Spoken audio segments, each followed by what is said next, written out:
បាទជម្រាបសួរបាទពុកម៉ែបងប្អូនបាទដែលធ្វើចំការកស៊ូទាំងអស់គ្នាបាទអញ្ចឹងថ្ងៃនេះខ្ញុំចេញវីដេអូជាក់ស្ដែង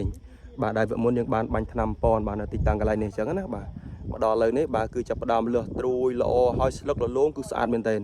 នេះយើងបាញ់បានតែម្ដងគត់ខ្ញុំបញ្ជាក់ណាបាទឥឡូវយើងមើលតាមដានទាំងអស់គ្នានេះត្រួយក៏ចេញមកស្អាតសំខាន់គឺស្លឹក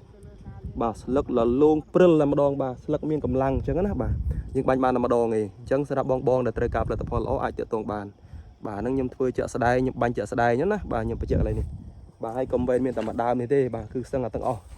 បាទនេះមើលដើមនេះបាទមើលស្លឹកបងមើលស្លឹកឃើញទេបាទគឺលលោងព្រិលអញ្ចឹងណាបាទនៅក្នុងនោះខ្ញុំបាញ់2រងនេះរងខាងនេះមួយទៀតនេះ